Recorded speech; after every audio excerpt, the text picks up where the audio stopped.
turning. That's a penalty, is it? No, he's still going. Oh, how about that? How about that? Carried on into the penalty area. Here he is. And then Giroud. What a goal. Brilliantly worked. Fantastically finished. Well, here's Ramsey. And Alexis Sanchez. Great footwork. 3-0. Liverpool blown away. A 3-goal, 8-minute Arsenal blast. For Alexis, blocked by Newcastle defender. Still not clear. Wow, what a volley. Where others failed, Ozil has succeeded. Well done, Arteta. Plenty of it here. Yes! Arsenal have their breakthrough. Mikel Arteta. They deserve it. Oh, they're behind again. It's amazing. It's Aaron Ramsey. That's the response of Arsenal. Iwobi, nicely done. Brilliantly done. Bayer in, Walcott. Sensational Arsenal goal. Is that a handball? No. Nothing the play can do. Great, what a goal! Arsenal have made it 3-0. Jack Wilshere with an absolute thunderbolt. Hello and welcome to the Clock Talk, an Arsenal podcast. I am your host, Tez. You can get me at GoonerTez on Twitter. I'm also now on Instagram, so building that shit up. But you can follow me. You can watch me cooking some lovely pork briskets and fucking beef briskets. Fucking good shit. So anyway, we had a game, Manchester City. So we're going to discuss that. I've got the crew with me. Tony, how are you, buddy? Yeah, not too bad, thanks. Just ready to get going on this. 9 a.m. in the morning. I'll probably come in too hot for you. It's about midnight, isn't it? 11. Yeah. 11. Addy, how are you, champ? I'm doing well. And yourself? Good, mate. Good.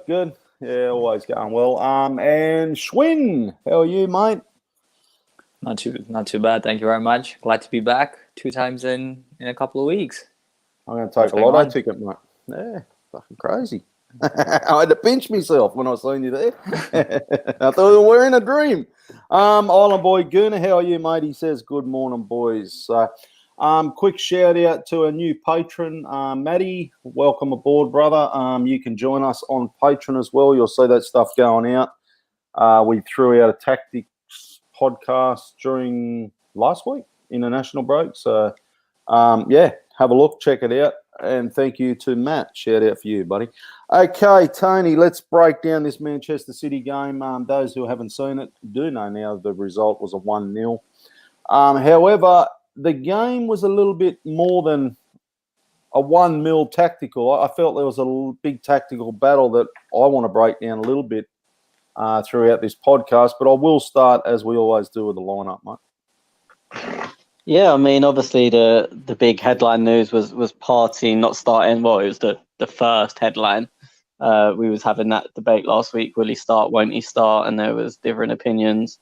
Obviously, he was out, and Arteta went back to his tried and tested of Xhaka and Ceballos. And then the one that was maybe more shocking for some people, maybe not when you read the team sheet, but when you saw that they lined up with Willian through the middle, it was a bit confusing, to say the least. People, including me, were trying to think of other ways. Was it Aubameyang through the middle, Willian left, Pepe right, which is what I thought it would be. It's like a false 9, wasn't it?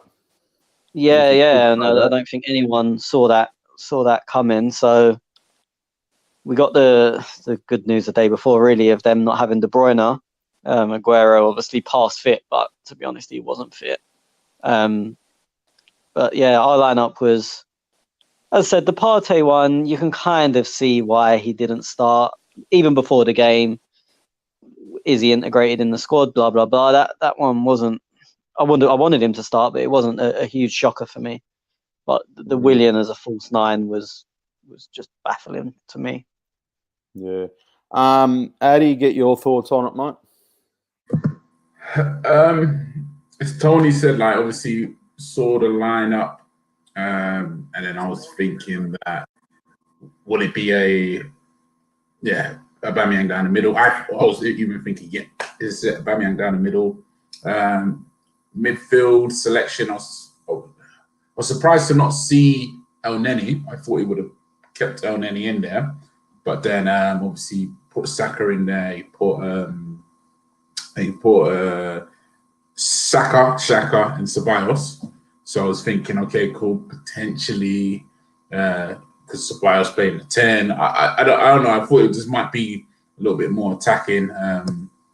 But yeah, really disappointed that Partey wasn't in the team because, like, for me, he's fit. Played games for Ghana as well. So, from my point of view, especially when he should have been there, he definitely should have been there. Definitely should have. I don't care if he's only had 2 sessions with Arsenal. Like, a footballer is a footballer, and like for me, he knows how to play, and I don't see that as an issue. But obviously, he wasn't in the team, so like again, disappointed a bit. Okay, looks like we've lost Tony there, but he'll come back. Schwinn, here he is. Schwinn, your take on that lineup, buddy? Yeah, I mean, there's not much else to be said apart from those 2 things. Of course, Rob Holding was someone who was going to start, and he picked up an injury in the warm-up, so that's something that I think should be mentioned here. Addy touched upon this with El Neni. I was quite surprised not to see El Neni in there, to be honest. It seems like Arteta is running a meritocratic ship so far, and he's invested a lot of trust in him, at least since the turn of this season, which is something we didn't expect. But Willian up front, really, I mean, when I saw the lineup come out, I was convinced Aubameyang was going to play to the middle. I thought we'll see Willian on the left, Pepe on the right, and there was this excitement that was obviously brewing up in the build-up to the week, but it sort of helped me get through that last hour, and then seeing Aubameyang line up on the left, and then of course what happened in those 90 minutes left me scratching my head a bit. I'm sure much like other Arsenal fans out there. Really curious one. Not quite sure what was going on there, and didn't really end up creating that much, and I'm not sure Willian contributed anything on the day. So very curious one. I want to get in. I'm not going to. Well, obviously we're going to discuss the game, but I want to talk about this Willian thing a little bit because, Tony, for me, I was baffled as probably everybody else. Right? I didn't watch the game live. I caught up on Monday. I had a massive weekend. Let's not get involved with that. But Willian, for me, I'm thinking, fuck, really? And then on the apps, I'm seeing a 3-4-3, and I'm like scratching my head. And then I you go through your Twitter timeline, and people are, going, well, fucking Arteta's got it massively wrong. What's going on? How we're using Willian, blah, blah, blah. My point is, and I'm going to play a little bit of devil's advocate because it's not that I don't disagree with everybody here. It's the fact is, could it be a masterstroke if we had won that game? And I'm not, looking at the result, it was 1-0, right? And once we go through the game, there's going to be, there's chances that we did make. There was a really good, there was one with Saka, and I think there was another one with Luiz, and it could have changed the game. But are we giving Arteta just a little bit too much stick? Like, he's up against Pep. He knows Manchester City inside and outside. Pep has come out and said, well, hey, if any bloke knows our team, it's Arteta. So by him doing the Willian thing, did he, where he played Willian, does he know something we don't know? And it could have been a fucking manager's masterstroke. I just think he's tried to be too clever, and it happens so often.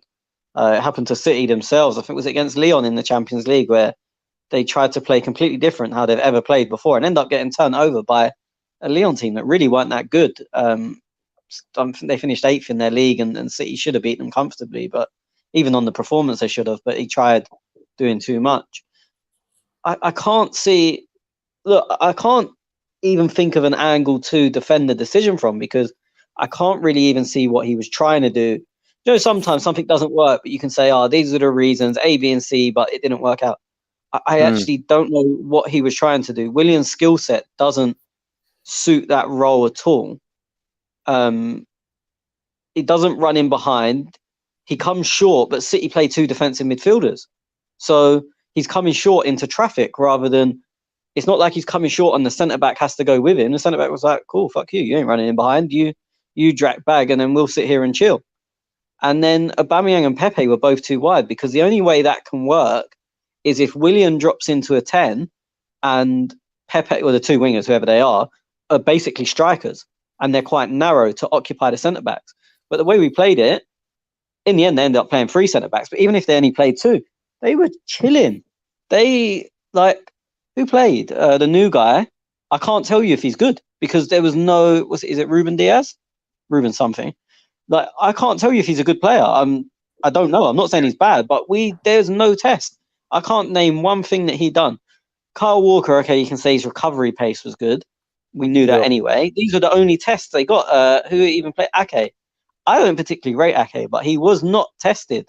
Like, he could be amazing. He could be shit. We wouldn't. You can't come out of that game and say any one of their defenders are good. The only one thing you can say is Kyle Walker's quick. Like, yeah, I just can't see. I can't see what the thinking was. I can't see how it ever could have worked. And it's not solely Willian's fault, because if the plan was for him to drop into the 10, which we assume it was, the 2 wingers, Pepe and Aubameyang, have to get narrower. And if they don't, that system cannot work. And we know Arteta's so vocal during games, and he wasn't getting on their case. But Pepe, get narrower. And you know he would, because we hear him talking non-stop. So that obviously wasn't the plan.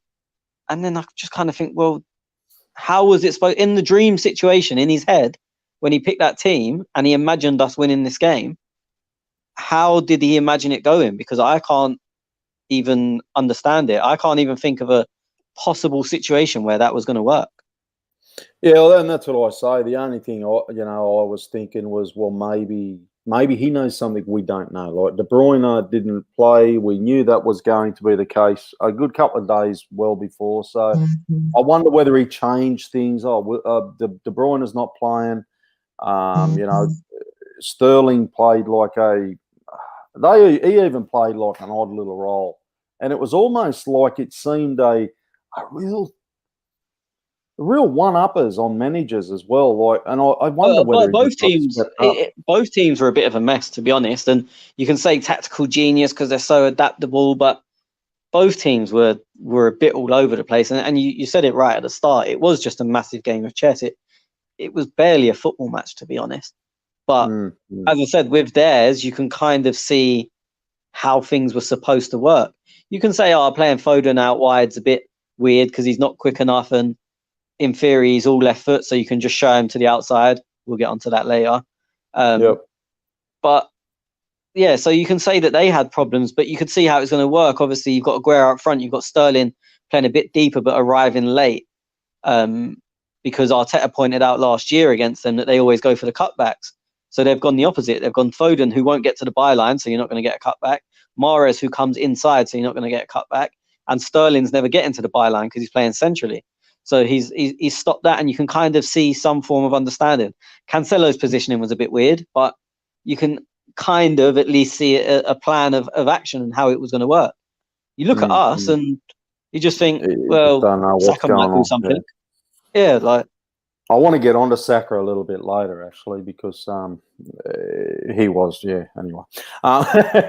Addy, you tagged us in a tweet. There was a little video running around, and I'm trying to think what that video was now, but I did see it last night. So, but basically, that tweet highlighted how ineffective Willian was in that central forward position, or whether it's supposed to be a central forward position or a false nine or whatever it was. There were instances. Addy, your mic's cutting in and out, mate. So it's cutting in and out. Yeah, I'll give you a couple of seconds to fix that. I'm just going to go to Schwinn for a minute. Schwinn, and I know it's hard coming in, especially the fourth bloke coming in, and everybody's had their bit to say. But could you see something going on with Arteta and using Willian like that? Is there any positive on that you could actually think, well, yeah, it could have worked? I mean, I'm sure there was something. Look, I mean, I'm not going to sit here and claim that I'm the more intelligent man, but I'm sure there was some sort of method to the madness. And as Tony said, that this was more of a chess game than anything else. So it was about perhaps moments and finding, you know, those counters and those patterns in play where people are in position to execute those. And that just didn't happen on the day. What was interesting to me was what Arteta said after the game, where he was asked a question specifically about Willian in the center. And his response was more to do with the wingers, that maybe the people around him weren't, I think he said, good enough or didn't do the right things. It was either or. Yeah, okay. Which tells me that maybe, you know, there's Pepe who didn't sort of go with the game plan, or maybe Aubameyang and Willian didn't interact enough. I mean, I looked up some of the stats, and Willian played the ball to Pepe, I think, 3 times during the whole game, and not even a single time to Aubameyang. I mean, that's worrying. That is structurally, tactically, in any way you look at it, that's worrying. Mm-hmm. It was, and yeah, I'm trying to look. I'll be honest. I'm not all total negative on Arteta, and I know a lot of Arsenal fans were really crucifying him. Right? As we said, it was a tactical battle of chess, and it wasn't really a football match. Tony probably hit the nail on the head at the start. I think Arteta's was trying to be a bit too smart, you know. It's a game I felt we could have got something out of, but is it all that bad when you're 1-0 lost to Manchester City, who last season we all said we're miles behind. We're a good 4 or 5 years behind Liverpool and Manchester City. So is it all that bad at 1-0? You know what I mean? Like, is it all as negative? Yeah. I'll let you go now. How do you think you're back? So just to answer your question now, yes, because I feel this was a weakened Man City team that you could actually have a go at. And teams before us have shown that you can actually have a go at City. So, yes, we lost 1-0. It's better than losing 3-0. But then the fact that we didn't actually try and dominate City, the fact that we didn't actually try and take the game to them, put them on the back foot, and obviously we had spells in the game, but not huge spells in the game. Obviously, yeah, we're playing away from City, away from home at City. But then again, if you look at it, our away record to the top 6 teams still poor. So again, now, like, if this was a team full of De Bruyne's and everybody, like all their first team squad, then I'll be like, you know what? Okay, cool, much better. But it wasn't. It was a weakened team. No Gabriel Jesus. I won't even say Aguero was fit, because I don't think he truly was fit for this game. But you know what? Like, just hearing Aguero puts like fairs in our boots. But then I don't see this as any progression. Just back to my video that I posted, it was just a quick analysis of what Willian didn't do in that position, whether it was a false 9 or whether it was in that centre forward position, where you really wanted a striker like Aubameyang who feeds off of the last defender and looks for them balls in behind. And it was Aubameyang in the position that you actually wanted Willian in, or an Ozil in, or a creative midfielder to actually play that ball through into Willian. Or into Aubameyang. And it just showed that whatever Arteta was thinking, it didn't work. And Leicester actually showed what the blueprint of beating City was, because the thing was just perfect. There was space in behind that you would want Arteta to run into. The space was there, but we didn't have the runner to actually utilize that space. And it was similar today. I watched the Man United match against PSG. They worked it so well that they created the space and the opportunities for them to run in behind. But we didn't have the players to do that. And when we had the opportunity, we didn't have the right players that would want to do that. So again, I didn't think it was tactically smart by Arteta today. Yeah, look, it is a tough one. And I hear your frustration, mate. And I'm a little bit, okay, it's Manchester City, 1-0. I'm not overly. If we had walked out 6-0, I know it's a loss, right? I know we didn't walk away with any points at all, but I'm not feeling kicked in the guts like a lot of Arsenal fans. I don't know, but maybe I don't know, Tony. I don't know how you're feeling, but 20 minutes, the first 20 minutes of the game, mate, it was. I felt we took it, everything took City on, and it was that Sterling goal that obviously brought us unstuck. So I'll let you talk about the goal, mate. Yeah, just to answer the first bit of your question, I think I actually felt worse after the game because when you lose 3-0 and you're like, okay, they were better than us. Like, I'm angry, obviously, but they were better than us. There was nothing we can do. On this, I just felt like really disappointed because, as Eddie said, there was a chance to have a go at them. Especially, I mean, the last 15 minutes from us, I personally think were verging on disgraceful because lose 2-0. Like, fuck it. We didn't actually, like, throw the kitchen sink at them in the last 15. If they hit you on the counter, oh well, like, we've tried. But it was like we was just settling for 1-0 and maybe hoping something happened. I mean, Lacazette come on and played as a defensive mid. He was so deep, and I don't know if it's his fault. Just to go on Addy's video, realistically, and I know we want Aubameyang there, but realistically, what we would have expected to see in Williams' position was Lacazette, and he wouldn't have made them runs either. So I was watching Addy's video. I don't know if it was your video or I watched it when Addy tweeted it, and I was like, it's right, but also really irrelevant because if Eddie plays there, you get no link up at all, but he makes them runs. Or you get Lacazette, who can link the play up, but doesn't make them runs anyway. But I mean, William was in between both, but in a bad way. Usually when it's not the best of both, he had the worst of both. He didn't make the runs and he couldn't link up the game. But yeah, anyway, on to the goal. I mean, do you know what? I actually don't think Hector played that bad.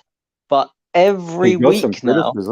He got some criticism. Yeah, well, no, that's over the 90 minutes, Hector didn't play bad. I don't think he played bad. But every week now, he does something where you're just like, and he actually done another one later in the game, right at the end. But it's like, what are you doing? He was sprinting in, but there was no one in the middle. I don't know how you can get your body shape that wrong when there's no number 9 or whatever player at all in the middle. If he was sprinting like that to cover and the ball went outside into Foden and Foden chopped him, you can half go, okay, he was doing his job for the team. He was trying to cover someone else. He was running into the middle. There was no one there. And then now the ball gets to Foden and Hector's shape's all wrong. And I know Foden's left-footed, but show him down the outside. The angle would have been terrible. He's let him chop back inside. And then, I mean, it's just horrendous. And then I said it after the Liverpool game. I'll say it again. Leno has got to stop parrying everything flat out in front of him. He done it. I'm not sure if it was before or after the goal. Mahrez chopped inside, had a shot to the near post, and Leno spilt it again. And I think it was KT managed to like scramble it out for a corner. It's just annoying. It's like he thinks his job is just to save the ball, and then he'll worry about the next shot when that comes to it, rather than thinking, oh, if I save it and hold it, or if I save it and parry it out wide, there's not going to be a next shot. He's like such a short-term objective. Save this shot. And then the next shot, oh shit, now I've got to make a double save or Sterling's got to tap in. I was arguing with someone in the group chat, I don't know if you've seen it, who said, oh, Leno didn't do anything wrong. And I was like, our fan base are just too lenient with him. Because whether you like him or not... like Lacazette too, yeah. Yeah, I said it on here before. I think it's saying if your surname begins with L, you get a free pass. Because I'm not saying he's shit, but he's doing this most weeks now. And a lot of times it's not going to cost you. But when it does, you have to call it out. Like, you can't just be parrying the ball into any area all the time. And look, a lot of times it will fall to our defender and no one will ever speak of it again. But that's the fact, it happens consistently. It's not just happened twice and he's been unlucky.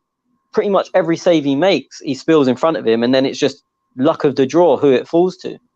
You look at our big chances in the game. Saka's one. Okay, it's hit Ederson's shoulder, but it's gone out for a corner. There's no rebound there.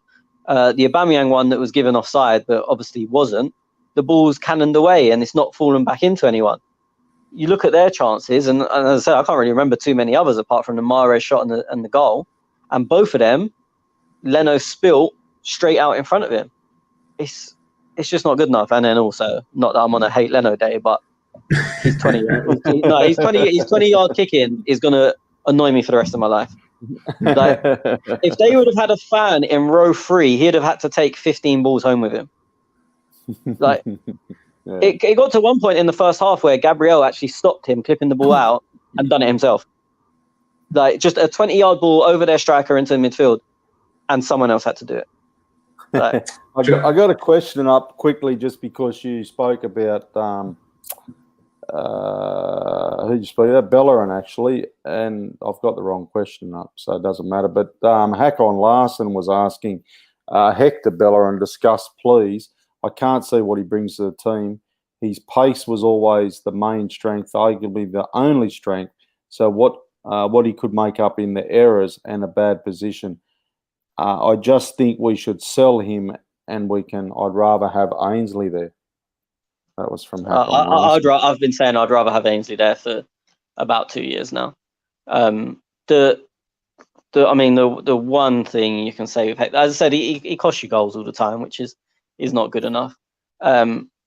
Very rarely does he the one shot, and I'm trying to make a case for someone I don't think should be playing, but very rarely does he get beat 1v1 out wide.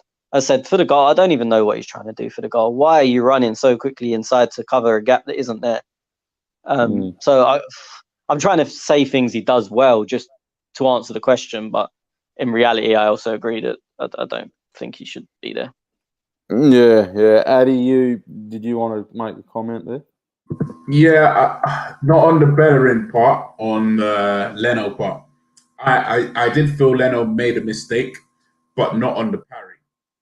I felt that how close Foden was, the objective was just to make the save at that point. I don't think it was far enough to say, okay, yes, I can push it out wide. And especially because he actually closed down the angle as well to make the save. Now, if you look at when the ball went back out, I feel Leno took donkey years to get up from the floor. I felt, and if you watch it again, you'll see it looks like he's trying to get up, he's slipping, and I'm thinking, no, you should get back up. And I think it was Gabriel that was on the left hand side, and then like Bellerin was on the right, and obviously Sterling put it in between both of them. But then I felt if he actually got back up, the chance would have been a little bit harder as opposed to Sterling just slotting it in between them. So that my only issue with Leno was him actually getting back up from the floor, and you work on that as a goalkeeper all the time. So I was pretty upset with that. That's all keepers do. That's 50% of keepers doing. That is it, literally. Like, and it's literally make yourself get up, and if you look at it, he struggles to get up. And I'll say on the other chance, the Mahrez chance, I thought that was a good save. Like literally, because just to cut in, it was a good save, but they had the exact same shot in the FA Cup semi-final. Literally, you could play them over each other, and he held it because, as I said, his objective, Leno's objective. Like, I disagree with you with the parry, because not if it was a one-off, I'd go, okay, maybe it's a bit unlucky, but he does it so often, and it's just a difference that his objective is to save the ball, whereas if it's a natural instinct to you, your instinct is to save the ball and pull it wide, becomes your instinct. Or Emi tried to hold everything, and that will become a downfall at some point. At some point this season, he'll try and hold a shot that he shouldn't and spill it. But it's where the different objectives come in. Leno's objective is never to hold the ball ever, and very rarely is it to tip it around the post or tip it wide. And I think if that's what you do day in, day out, every day, I think that save, although it is a good save, both of them, I think both of them you don't spill in front of you. I will say that he did make an additional, I think, 2 saves in that first half. But he made one from Foden, I forgot about, with his leg. Yeah. World class. I forgot about it. Yeah, that one. So then, I don't know, because if I was to get at Leno, that would be for me. Well, get out at him because he didn't get up from the floor quick enough. Tell, stop playing with Twitter and start asking questions. You're on mute. He's found this new feature and that's it. He's done that. This is all we're going to say. There we go. Sorry, boys. I was just in awe of the conversation there. I was like, fuck it all. This is really good chat with you, lads. So also remember that anyone listening on a podcast app can't see you wanking over Twitter. So stop doing it. So I've just when I got a question up because we do have a few questions, so I am going through these as we're recording as well. That way we're not tied up at the end. Got the drinks. He's putting this game. This game has to be done to Arteta's poor lineup and bad subs, in his opinion. City were limp and nowhere near their full level.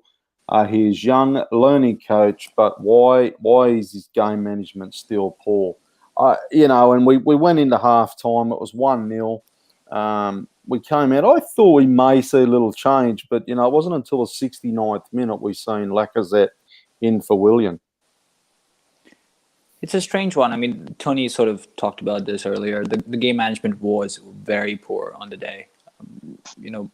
Bringing on Partey didn't make sense. I'm not sure why he quite did that. There was no need for it, and you probably want to, try and get something out of the game at that point. And to Tony's point, it felt like he was more comfortable with a 1-0 loss than he was willing to risk, a 2-0 defeat, and that's not quite characteristic, or at least not what we're led to believe. But hearing the boys talk about the game and the goal and the general feeling, I must say that I do sort of disagree with that. I feel like it's a 1-0 loss against one of the teams in the league, and yes, they're injured and not 100%, but I think we made them adapt to our game. It's not a City team that you would see, assuming they had this the same injuries against different opposition. I think we made them respect us in a way that we haven't been respected away from home. And I think that's something that we haven't seen very, very recently. And, it sort of gives you confidence that teams are willing to change just to sort of stop you. At the end of the day, we didn't have our strongest lineup. We didn't have, we had to make a change after announcing the lineup. We didn't have Thomas Partey in there. We didn't have our safer midfielder and El Neni in there. And on top of that, we tried something brave up front with Willian, hoping that it might be something that works. I think the courage for me is in there. I think the result is not embarrassing. I know it's a defeat and it's sacrilege to say that, but I think we were given respect before stepping onto the pitch away from home. And yes, our record is really bad, but under Arteta, we've done pretty well against the big teams. There's a reason I think managers like Klopp and Guardiola are willing to give us credit before and after the game, and I think that's a testament to Arteta and what he brings to the table. So yes, the goalkeeper could have gotten up quicker, but these things happen in flash of a second. Sometimes you lose your footing, sometimes you do lose attention, and those things happen. But for me, it's a larger process that's going to take time, and I think some of the intangibles is something that we can see already. And to me, that shouts a lot more than a one-off victory or a 1-1 steal that we rob in the 89th minute. So yeah, I agree, mate. I agree with you. I'm like you, buddy. I'm like you. I just think these other two peanuts, they're just getting a bit. I just the boys like, come on, like fuck. We haven't lost a game in a month. We haven't lost a game this season. No, because what Schwinn said in the last 2 seconds, it wasn't a one-off win or 1-1. One-off wins came against Liverpool in the league and City in the FA Cup. Because again, now when it's to replicate that, we haven't replicated it against City and Liverpool.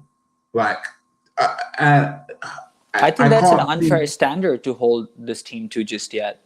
I mean, I disagree because from my point of view, I think we have better players this year and a better squad this year as opposed to last year.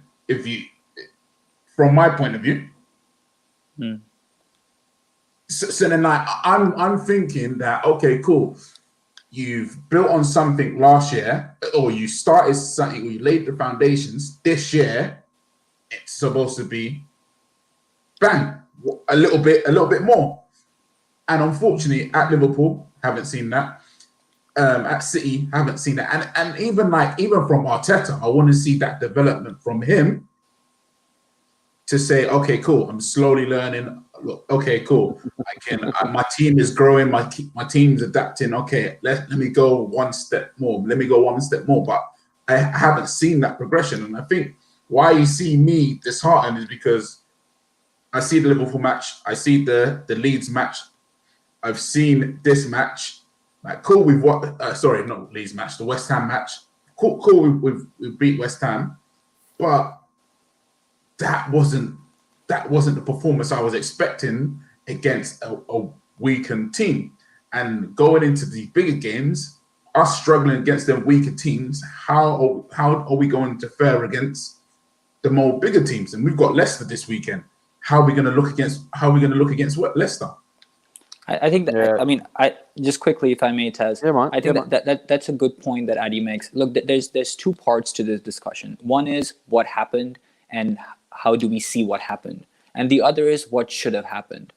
In terms of what should have happened, I don't disagree. You know, that's an approach-based view, what you would like to see. And I concur with that. We all want to see that beautiful, fast-flowing football and us being risky and leaving things a bit end-to-end, perhaps, makes for more spectacular viewing. And I empathize with that. But I think there are some differences where I disagree with Adi, for example. I think one of the things would be that, yes, we have a newer squad, but in reality, the only change from last season when we played them was Lacazette for Willian, if I'm not mistaken. So it's not that much of a difference in the squad. Martinelli's still out, Partey still being blended in. So yes, I do see Adi's point, and I understand it, but I think there's also, there was no real preseason this time. It seems like Arteta has just sort of been dealing with the big teams. We've played the bigger teams more often than not. And he's not really got that time, I feel, to sort of get the squad into groove. So I do understand the calm approach. If I wanted a different way, would I do it a different way? Yeah, I mean, I would go for the all-out attack. But I think I see why he went with this. And I do empathize with him as well, because at the end of the day, the confidence shouldn't get shattered. And I think the in-game management and the messaging to the players isn't quite correct in terms of how they should take on these teams. And maybe there is room for improvement there. I just wanted to correct myself quickly. Yeah, sorry. Second game was lost in a month. Go, Tony. Yeah. Just wanted to come on to it. And I hammered as much as anyone else after the West Ham performance. But I always say that games mean more the further you go on in the season. So we played West Ham, who had just lost to Newcastle, and we struggled to win, late goal, 2-1, and okay, we played bad. Now you look at it, that's a really good win, because they went and beat Wolves 4-0, who, if you're having mini leagues, people would say are in our mini league. They've drawn with Tottenham the other day, hilarious. Yep. They beat Leicester. They battered Leicester, like not even close. They battered Leicester. So you've gone from, like, of all the teams in our mini league, they've played 4 of them, and we're the only one that's got the win. And Tottenham were also at home. Leicester were also at home. So I agree with what Adi's saying about the performance, blah blah blah. And anyone that listens back will hear me hammer the team, but don't always think about the results versus everyone else to see where we're at sometimes. And on that part, I totally agree with you. Obviously, I would always take the win above the performance. But then at the same time, I have to say, okay, if this is how we are performing against the smaller teams, and I missed out Sheffield United, because again, we struggled against Sheffield United, lacked that creativity. Like, how do you then say, okay, cool, I'm going to take this and then move it on to the big teams? And when we do face the bigger teams and the teams that are in our mini league, how are we going to step our performances up if we are not even stepping up and blowing out the teams that are not supposed to be even in and around us? That's my only. I think, yeah, I mean, we've got to look at. I know it's a very small sample, very early in the season, but we've got the second best defense in the league at the moment, and so does it look like we're going to try and concede none and score one more? And the main answer to what you've just said is speak next Tuesday. Because as you said, we've got one of them away. I imagine Vardy will be back, which always makes it a difficult game. Like, no matter how bad Leicester are, with Vardy in the team, it's a hard game. So let's not live on the hypotheticals. If we were talking about something that's happening in 6 months, if we drew them in a semi-final in January, okay, let's imagine what's going to happen. But when you're a week away or 4 days away, whatever it is, let's cross that bridge next week. That's it. I just wanted to add too, boys, just quickly. Like, okay, yeah, we expect these. Great. It would have been good to take the 3 points, and I totally understand where you boys are coming from. But I'm just gonna defend Arteta a little bit. Okay, now I heard a stat the other day on another show. I can't remember where it was, and I looked into it this morning. Since he's managed at Arsenal, he's played the big teams 11 times. It was 11 really tough games. Your Liverpool's twice. There was Chelsea, couple of Chelseas and whatnot. But that's, and let's keep in mind last season, he didn't exactly have the squad that he wanted. Yes, he's brought in Gabriel. Yes, he's brought in Partey this time round. So I just tend to give him a little bit more leeway than you boys are. And I know yous are definitely 100 miles far from Arteta out or anything. But I just take that into a little bit of account that, hey, he's had some really tough games since he's been there. We've also, I would like a run of easy games. And that's probably where I'm getting at. Like, we've got Leicester coming up. There's another kind of tough game. There's the Manchester United there. There's probably a bloody North London derby not far away either. So, I would love just and I know the Premier League's not like it was years ago, but just for them games that you kind of tick the boxes, find your form, find your straps, and hey, let's continue on. This is the only thing I'm going to say. This opening 5 games has shown us anybody can beat anybody, and I don't think we're going to get an easy game. Fulham was an easy game. Let me not say that. Fulham was definitely an easy game, but then we might come up against West Brom. They may cause us problems. Leeds, Everton. I think this year is actually going to be harder than previous seasons. I don't know why, but I can see maybe later on in the season teams might fall off, or teams might even get better because we haven't had a real preseason. Maybe it might be teams are still not even 100% fit. I can't. On the flip side of that, if as boring as it is, if he maintains a good defense when everyone's close, if you can not concede, you're gonna come in the top 4. And look, they always say strikers win games, defenses win titles. And we're not. I don't think we're going to win the title this year. But if we're finishing in the top 4 of the goals conceded league, that is a hell of an improvement, and that's the direction to go in. Because once you fix that, you can build upwards. It's very hard to get a team that's scoring 200 goals a season to now learn to defend. It's a lot easier to get a team that can defend to now go and score goals. Which is why I was disappointed. Look, you saying, you're giving him a chance, blah, blah, blah. I'm fully on board with Arteta, but I also have to call out where I think he's done things wrong.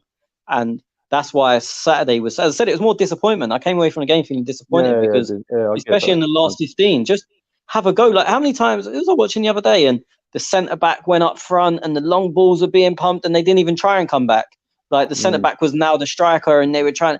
I know it's not really the Arsenal way, but there's 10 minutes to go. Like, we have 3 centre-backs anyway. Stick whoever's going to win the most headers up front, go long, try and play off them, get players around them. Like, do something different, because what we've done for 80 minutes hasn't worked. I mean, that's the age-old tactic in football. 10 minutes to go, put the big lad up front. Like, that goes from Premier League to Sunday League. But there was just nothing, and that's what I'm saying. It was disappointment. The game as a whole, look, a 1-0 loss to City is not a horrible result, but for me, it was the lack of doing anything. And you'd like the 20 minutes out just to go hard, wouldn't you? And then go and walk away and go, well, we tried. I get that. Well, that's it. Exactly. You can come away going, we tried. I now come away thinking, I wish we had a go, because maybe, like they always say, don't leave questions. Don't come out going maybe or what if. And that's exactly how I come away from that game going, what if? As I said, I can't tell you if their defenders are good players. Does Ake work at City? Don't know yet. Is this new geezer worth the basically 70 million they paid for him? Ain't got a clue. I couldn't even tell you if he's left or right footed. Okay. Look, I'm not going to harp too much on this game much more, but because I just had a quick look at our upcoming fixtures. My biggest worry is, hey, we've got a few fixtures coming up with Europa League and things like that. Can we, obviously it's going to be tough. So we'll move on. Max, he does the preview show. He's just popped in and said, "G'day, boys," and he's having a fucking good old crack.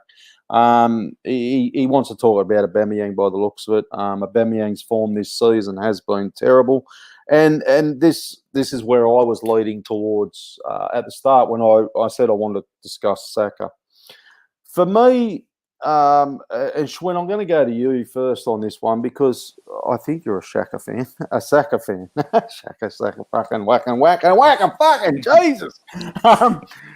Saka, for me, the problem with Saka is Aubameyang. Aubameyang plays his position. And the problem with Aubameyang is Lacazette plays his position. I'm leaning a lot towards Saka, Aubameyang, Pepe as our front three. Yeah, I mean, I said on last week's show tonight that I prefer that to be my starting 11 as well. If we are going to go with the front three, I think it provides very interesting challenges for Arteta because, I mean, the way he sees the game, I think, is more about channels and about positions, getting those attacking zones filled with the right people. And Aubameyang naturally tends to drift in more centrally as the play builds up, and Saka can then stick out on the wing and look for those wider areas. But Aubameyang's starting position is too wide at times, and that I think halts Saka from maybe running in behind or taking those wider positions from goal kicks or as play builds up. And I think that's going to be very difficult for Arteta to solve. I think he's going to stick with Aubameyang on the left. There's no reason to suggest otherwise, at least in the short term. For me, that's worrying. I also think Saka is not going to feature as much, which I think is okay. We don't want to burn out the kid, but he's got something special about him, doesn't he? I mean, on the day, I think he was the one who stuck out, who didn't really feel challenged by the City players. He looked them in the eye, took them on, was strong, was very vigilant in his defensive duties. The way we were playing back, we were putting him under a lot of pressure. Cancelo always nibbling at his heels, but he was very tidy, very confident, very calm as he made his way out. Even as we approached the opposition's box, got flair about him, willing to take players on, agile in his movement, willing to test the goalkeeper, something which cannot be said of anyone else on the day. And he really showed a different side of him in terms of his mentality, that he was willing to take the charge when no one else was stepping up. And I think that for a 19-year-old is truly special to have that in him. It's going to be interesting to see how Arteta works with him. Good thing is we've tied him to a contract, which is smart. But yeah, I don't know. We cannot rely on him week in, week out. I don't think he has it in him just yet. I know he doesn't have it in him just yet. But it's hard to keep him out of the team when he's doing stuff like that against City, nonetheless. I'm not going to break it to you. He's got my 3 points, Tony, because this kid is he was the shining light against City for me. Yeah, I mean, I know we're not at that stage yet, but I'd be surprised if anyone hasn't given him the 3 points. But my only reservation to him starting on the left of a front three or left of attack is, I mean, firstly, and this is maybe just a me thing, I like inverted wingers, and he's not that. But that's not the worry.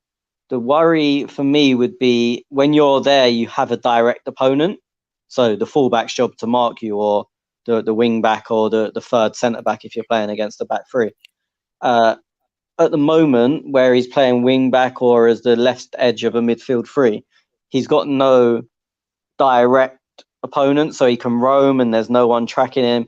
And it'll be interesting to see how he does when he has a direct opponent. We've actually not seen it yet because he's never really played left wing for us.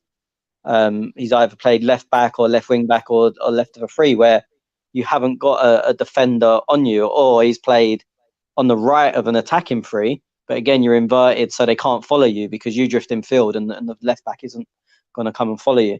That would be my only reservation against playing him. But, I mean, he deserves to play. To be honest, I'd be amazed if he doesn't start against Leicester, but we see. I mean, maybe Arteta will feel it's too much to play him too often, but I wouldn't play him on Thursday.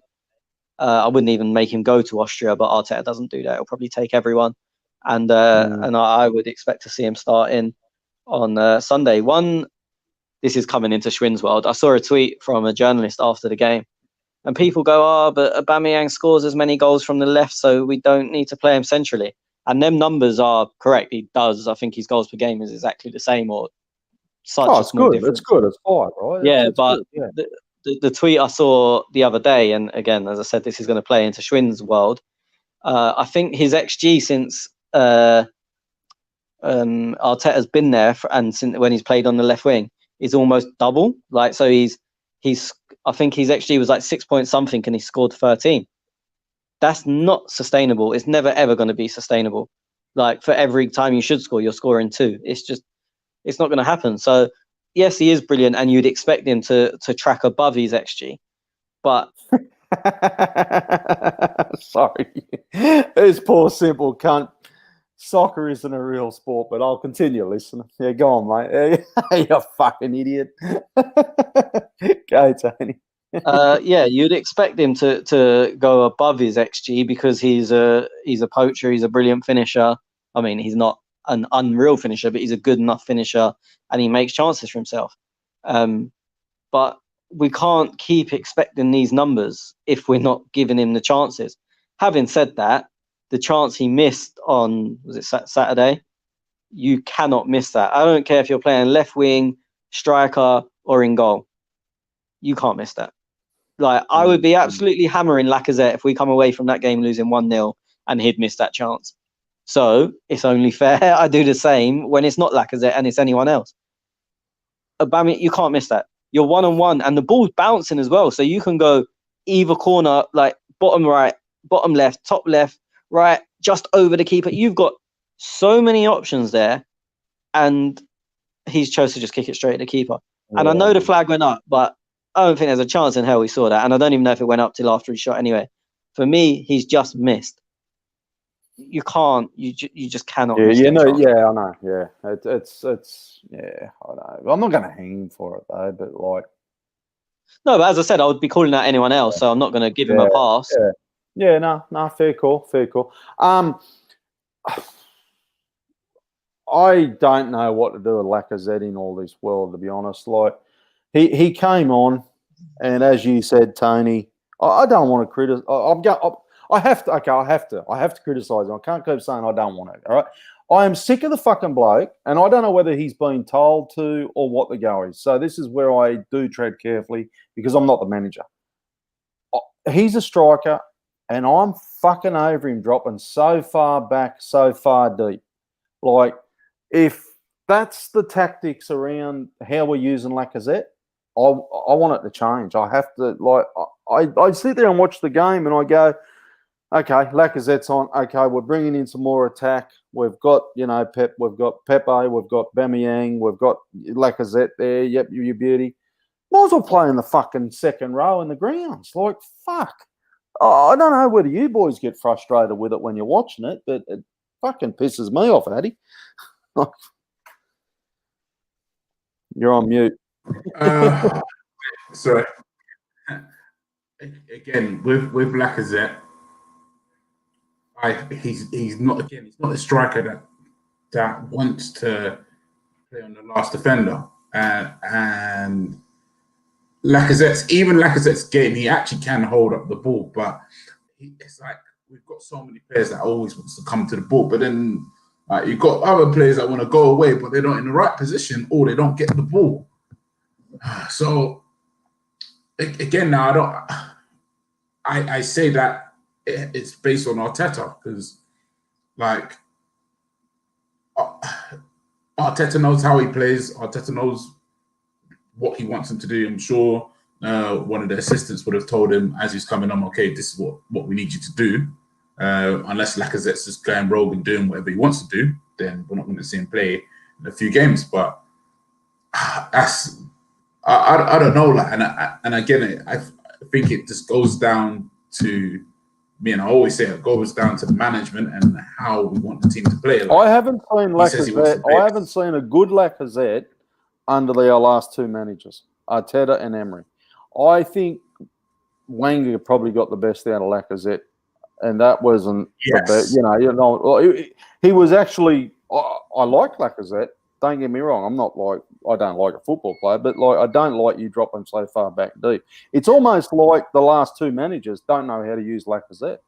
No, but under Emery, he scored. He had a run of games when I think second half in the Europa League run when we got to the final. He had a run of game. Him and Aubameyang had a run of games where they're scoring, and Lacazette would actually come up with big goals. So Emery worked really well with Lacazette. I would say, but then again, that's when that obviously Lacazette and Aubameyang were working well as well together. So I don't know that, but I agree with that statement of Wenger got the best out of Lacazette. I think I did see more with Lacazette, but then I don't know. Like we're not working to his skill set. Yeah, that's right. Yeah. Well, and I don't know if that's Lacazette or the management. Like I said, I don't know. Again, yeah. It's hard. I'll just look in here. Max was saying biggest issue of Lacazette, Tony, is he can't make a pass, works, runs occasionally, and scores one off his ass.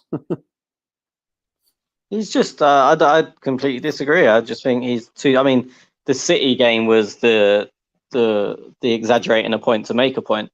He was so deep. Like I saw someone had a still image of one counter attack where he was in the centre circle and there was about 4 or 5 players ahead of him. Like, and that's not uncommon. Like, both of you just said that the way we're playing isn't working for Lacazette. I don't think Lacazette works in the way we want to play. Like, I would flip it. Finger on it. Yeah, so maybe. Yeah. I would flip it the other way. I mean, as I said, this season, barring the City game, he's been a lot better for it. And it's weird. He was 3-3, and then he didn't get a minute against Sheffield United. And then he obviously came on as a sub here. I don't know why. I don't know what's gone on. But this season, I think he's been a bit better for actually getting into good positions. I mean, you look at his goals. Fulham was in the 6-yard box and he missed a chance in the 6-yard box. I think the flag went up, but it would have been given. West Ham was basically the 6-yard box just outside. Liverpool was a 6-yard box. So this season, I think I've actually seen more for what I actually want to see from him. And then he's been dropped. So maybe he should stop listening to me and do what Arteta wants him to do. But for me, that just doesn't work. And look, this isn't a recent thing. I've been moaning about him since day one. And when everyone wanted to love him, and look, I wanted to love him. I still want to love him. I want him to score every week. But when everyone was looking for reasons to like him, I was pretty much the only one saying he wants to fill the ball too much. So he comes short, and then we're left with nothing in behind. And I mean, we've slightly altered the way we play to suit that, to allow him to come short. But it's always been the problem. And this is why I'm willing on like Saka, Aubameyang, Pepe for me. I just think it's time. Like this is Lacazette's third season, and I know he didn't start against City, and I don't want to talk too much about the past, but Giroud gave us options. Giroud could come off a bench and go, okay, we're going to change up. Lacazette doesn't do that. So when you want to change the game up, Lacazette don't offer you much more than you've already got, except for the only reason it wasn't a bizarre substitution is it was a swap for Willian in what should have been a like for like, but Willian was too deep as it was, and then Lacazette came on and was even deeper. Like, and I don't like Lacazette coming on as a sub because his touch is a bit ropey. Like, it takes him a bit of time to get into a game so he's come on, he's not got the pace of the game, and his first touch goes 10 yards from him, and then someone nicks it, and then maybe his next touch only goes 5 yards from him, but someone still nicks him, and by the time he's at his fifth touch, it might be normal, but you've only got 20 minutes, you might not even get 5 touches. Gluna Glasgow says he's one of the most overrated players. Look, and I kind of get where Arsenal fans are coming from, because he was meant to be that 30 game goal striker for a season, wasn't he? 30 season goals, you know what I mean? Yeah. But, and he hasn't probably produced that, because even when we signed Lacazette, I thought, oh, you fucking beauty, here we go. We've actually got a real striker. And that's why so many Arsenal fans fell in love with him straight away, I guess. Okay, a couple of other quick subs if you just want to talk about them. Eddie came on for Pepe, and we got to see a couple of little bits of Thomas Partey. He came on for Granit Xhaka. Pretty standard. I don't know why either of them subs were made. Like, nothing against any of the players, but we lost all width. It's like we stuck more players centrally, but then we couldn't get the ball forward and weren't trying to get the ball forward anyway. As I said, I would have understood if he put a bigger man up front, even if it was a centre-back, and then you've got Eddie and Aubameyang and Lacazette all sniffing round. But we didn't do that. We still tried to build up the same, but now we don't have a right wing. So that I didn't understand that. And I agree. I mean, Schwinn said it at the top of the show. The only reason I can see that he brought Partey on was to say, oh yeah, I played on a new toy. People would have known if we lost, you didn't even bring him on, sort of thing. Because Granit was doing okay. I mean, the only reason I can see for that substitution is Granit ran his absolute bollocks off, and he might have been tired. But I don't think I've ever seen a tired Granit. But that may have been the case, because there was nothing. And in the end, it wasn't like Partey, like, he just got the ball to centre-back and played it forward. Like, nothing. He didn't do anything wrong, but he didn't do anything more than what Granit was doing. So unless Granit was out on his feet, it was just a weird change. I'm going to class. Does this playing like anyone? He calls everyone a reject. Granit is a reject. And he mentioned up in the comments earlier, he just wrote reject. I can't remember who we're talking, probably Lacazette. Okay. Look, I wasn't one of... It was funny about Granit. It wasn't... Well, he wasn't bad. He wasn't good. You know, like, he did run a lot. He covered a lot of mileage. Ceballos and Granit, once again, I just... Sometimes they work, sometimes they don't. But then was the William thing fucking it all up too. So I couldn't put me... If you asked me to break down this whole game, I really can't work out where we went wrong apart from the William thing that just kind of fucked the shape up and fucked everything up. It's a weird. The whole game is weird because, look, we all watched it, and if I asked the question now, what formation did City play? I think we'd all probably have different answers, because you could argue it's a back five, but Cancelo fucking weren't a wing back. I can tell you that for sure. And then you go on the other side. Well, if they've got wing backs, who was their left wing back? Like, so you've got Walker. You could arguably say Walker, their new Portuguese guy, and Ake were a back three, and you could probably quite confidently say that. Then there was no left wing back. Cancelo was somewhere else. I don't know where he was. Bernardo and Rodri were. I mean, I couldn't believe. I love Bernardo. I think he's one of the best players in the league. He was playing crazy deep, And then Sterling was playing as somewhere between a 9 and a 10. Foden, like, it was just one of them games. It's crazy. Yeah, I mean, Mahrez, there's probably, I think, I'm not sure if it was Gary Neville. Someone on Sky Sports said there was probably 4 City players where you could actually say what their position was. Everyone else was just like, somewhere. Yeah.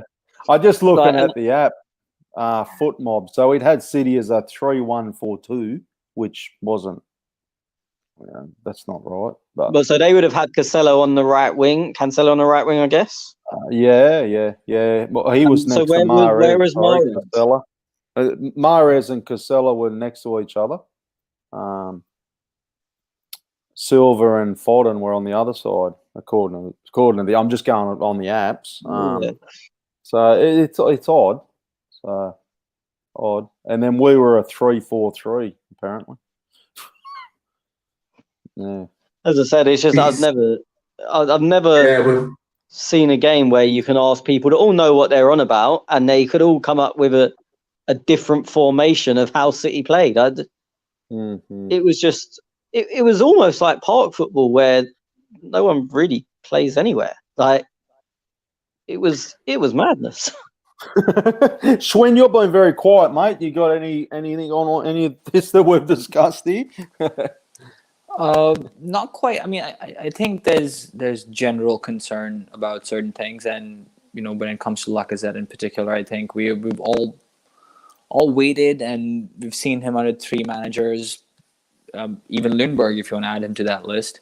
Oh yeah, forgot about him. Yeah, and it just hasn't quite clicked. He hasn't been able to find that stretch of games where he's been able to establish himself, and stoke that confidence in fans. At least when I hear us around the room, it feels like we're not confident when he's on the bench or whether he's on the team sheet. It just doesn't make any difference, and that's a dangerous position to be in.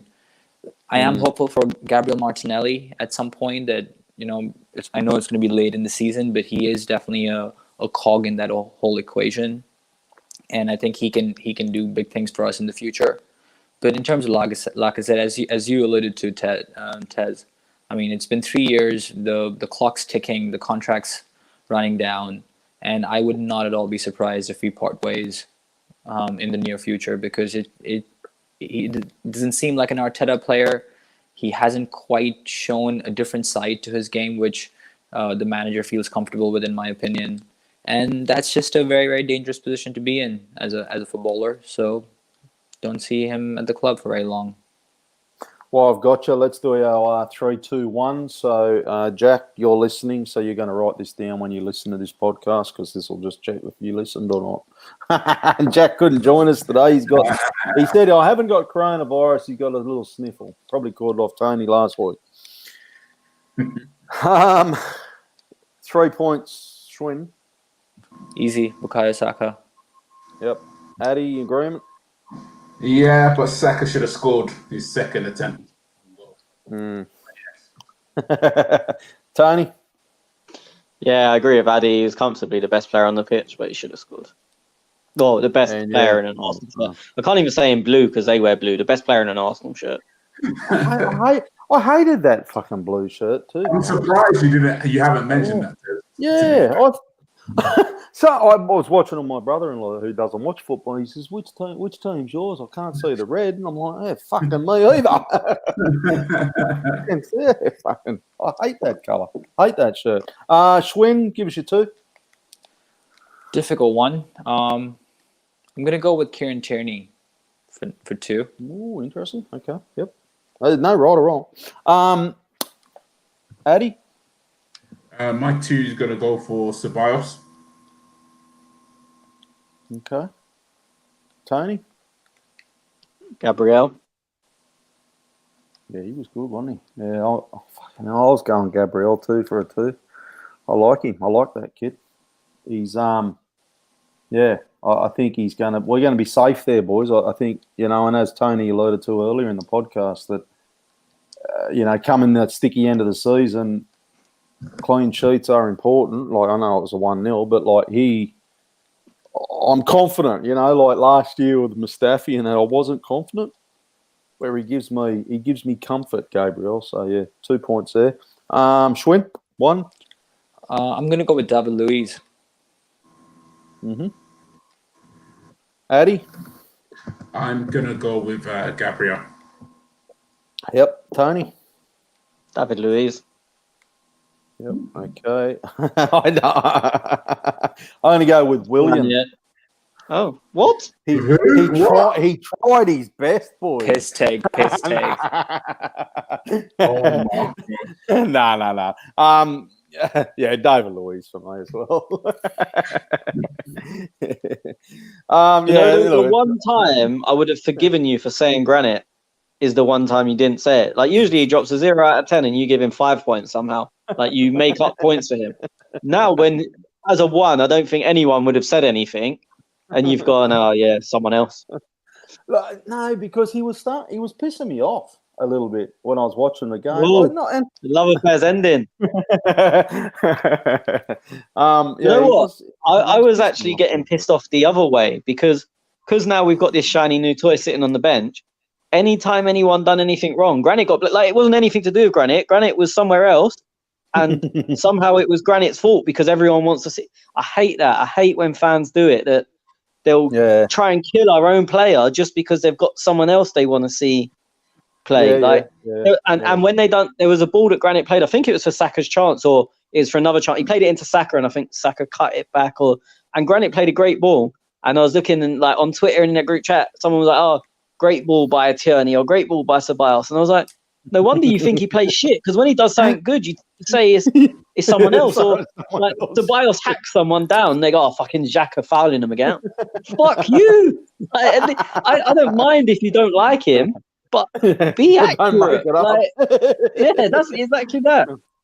I was more the other side. I was like, I was more the I just wanted him to do something. I just felt it was either going to be him or Ceballos to do something, and it was almost because there was the Willian thing. I think it was.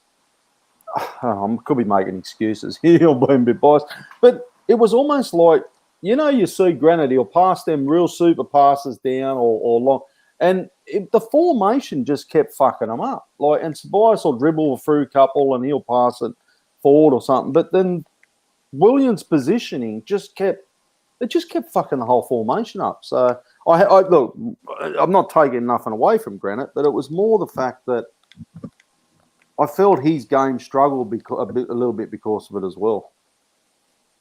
Well, we was outnumbered in midfield. I don't put that down to the individual players, but it's just the fact that I thought both of them done very well considering the system and setup and shape. But before we move on from this game, and no one's touched on it, should we have had a penalty in stoppage time? Yes, for me. Good question. That happens anywhere else on the pitch, the ref brings it back and stops the game.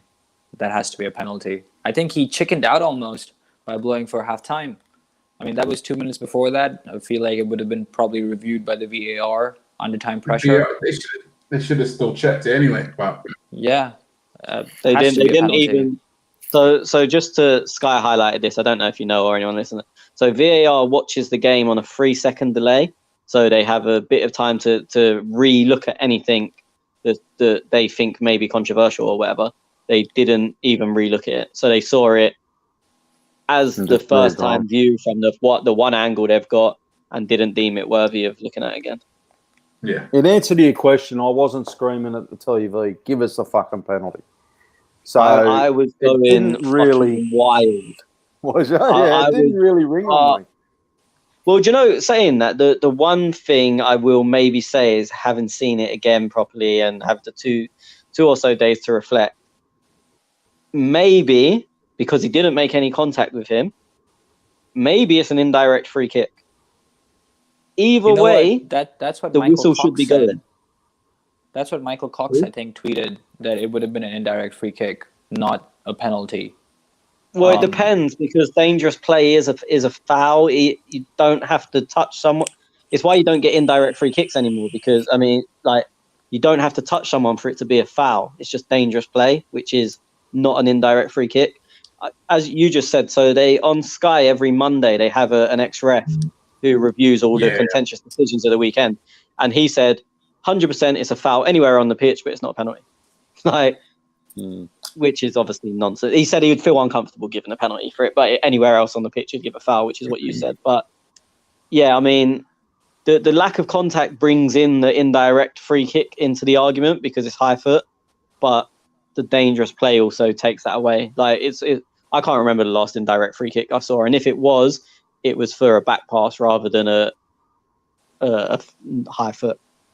We've got a couple of people in the chat. Just let us drop a comment or something, or drop a question now, and if you think that was a penalty or you think we got ripped off there, because I'm just interested in your thoughts as well. For me, like I said, I wasn't screaming at a TV going "fuck cunts," but nothing surprises me this day and age because I was watching a couple of incidents over the weekend and I thought, oh, okay, that should have been. And I'm more referring to Everton and Pickford, and I thought, well, okay, fine. So nothing surprises me anymore, and I think this is welcome to VAR. I said it when it came in. I can't believe they didn't even review it. And I know. I'm just gonna go off Arsenal topic for a minute. Goalkeepers Union, try and defend him, please, because I can't. Like, is there any way as a keeper you can try and somehow, like, what bullshit can you tell me to make me believe he's not a prick? Hold on, he's a prick. Here he comes, the goalkeeper. Let's go. He is an actual prick, but you have a system there. The ref didn't see it, and you have VAR to see it, and no one gave it. So, to be fair, what can you honestly say? He fouled him. It was definitely a foul. Yeah. But like the authorities missed it.